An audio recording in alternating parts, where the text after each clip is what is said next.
Hi everyone, Fiona the Clean Kitchen Coach here, and I am in Kenora in a hotel. Because I don't eat sugar or gluten or meat or a whole bunch of other things, I don't have the luxury of just going to McDonald's with everybody else and grabbing something to eat there. So I have to learn how to cook in a hotel room. Shout out right now to Nate, the Nice Cream King. He had this video of what to keep in your car at all times so that if you forgot to pack your lunch, you could stop at the grocery store or stop at a convenience store, grab a couple of things, go to your car, whip open your kit, and be able to make yourself something to eat. So I put together this kit.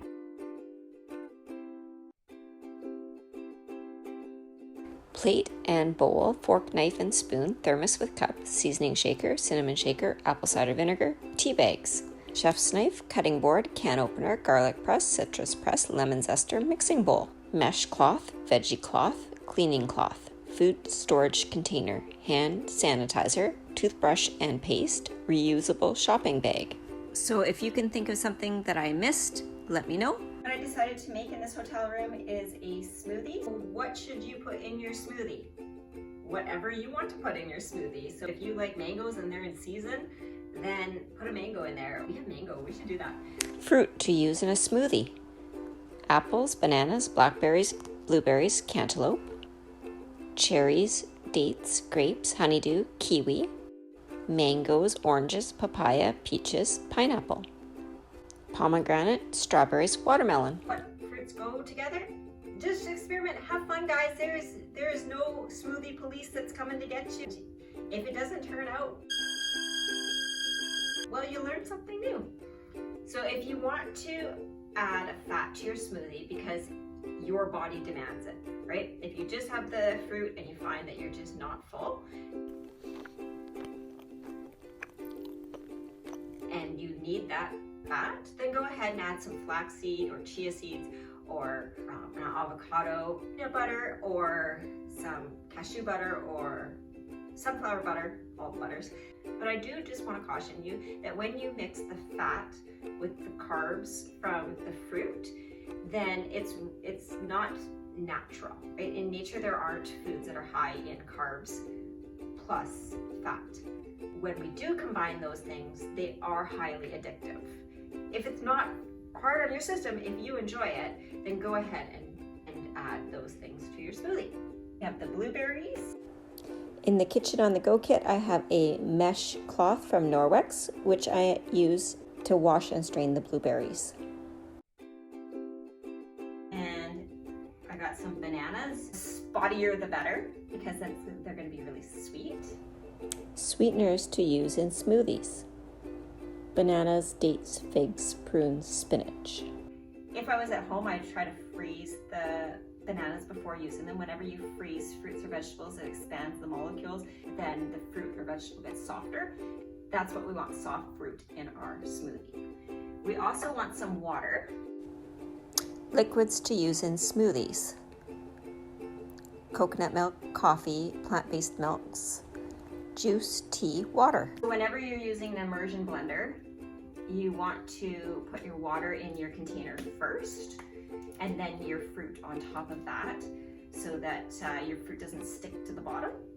I am not going to use all of the water in there at first because I want to put the fruit in and then make sure that all the fruit is well submerged with the water. I know, you're like, why is she struggling to open water and open a banana? I've always had abnormally, ridiculously low grip strength.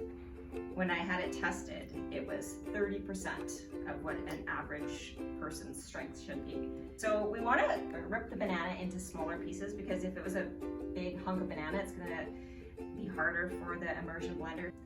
And then we want to put some blueberries in. And how many blueberries? I don't know. Just put them in. It's like, you know when you see recipes for smoothies and it's like 3/4 of a banana? Well, here's the thing. How big was the banana and how ripe was the banana? These recipes are only ever just an idea for you to follow.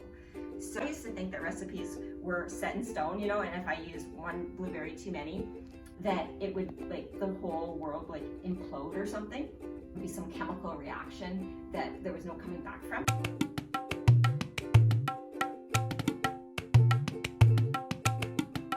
But it's not true. The best advice I ever got was that if there are 2 cooks in a kitchen, you'll get 5 opinions.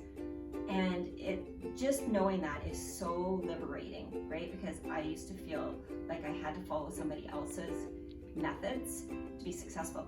But as long as you're not poisoning somebody, and as long as you like the taste of it and it works for you, then go ahead and cook however you want to cook.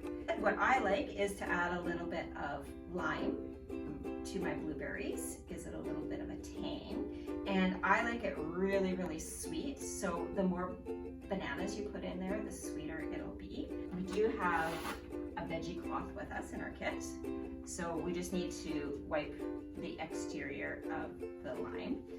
The peels of fruits and vegetables have 300 times the amount of nutrients in them in some cases than the flesh. So you want to consume the skin as much as possible. And I don't have a zester in my kit, and I'm gonna be okay with that, guys. I'm gonna live with it.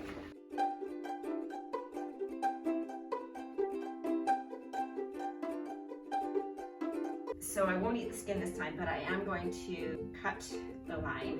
So you want to pierce the skin, because if you try to cut like this, it's not gonna really work as well. So you want to pierce, and then you can go ahead and cut. Notice my grip on my knife, guys. Pinch your grip. So the handle is not for doing this grip on. We need to pinch the blade. And in our kit, we do have a citrus press.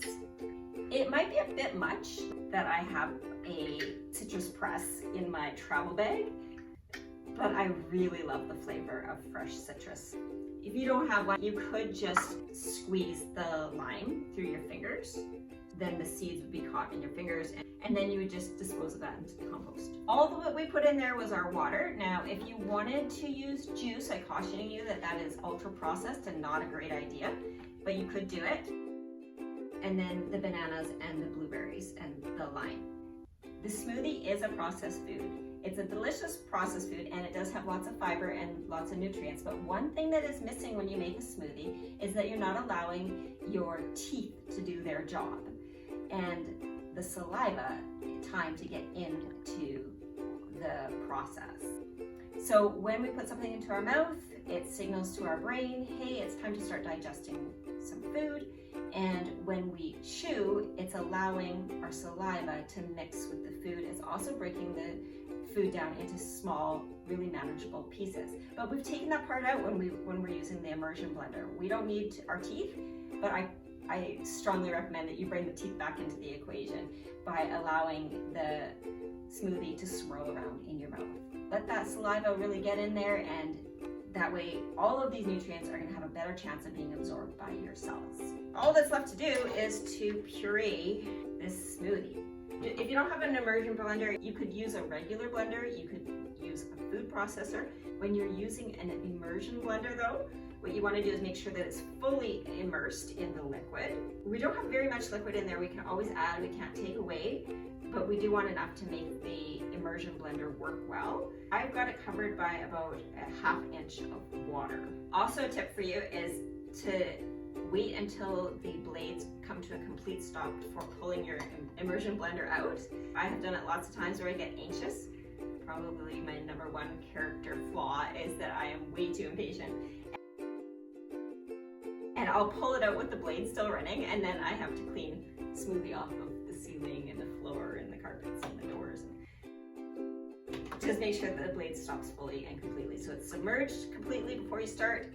It is stopped completely before you take it out. You want to move it back and forth and side to side, and make sure that your hand is firmly holding the cup, because that's another good way to clean smoothie off the floor.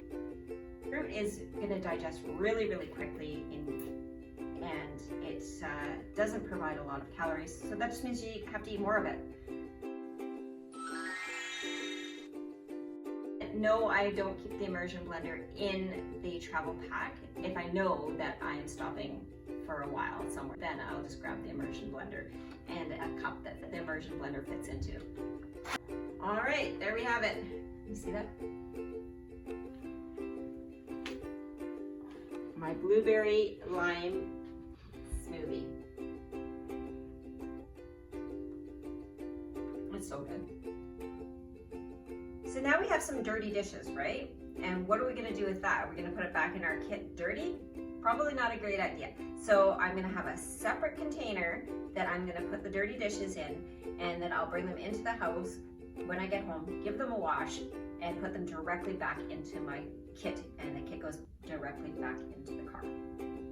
Okay guys, I want you to stay with me because I'm gonna be making lots more videos on how to cook using methods instead of recipes. Thanks for watching.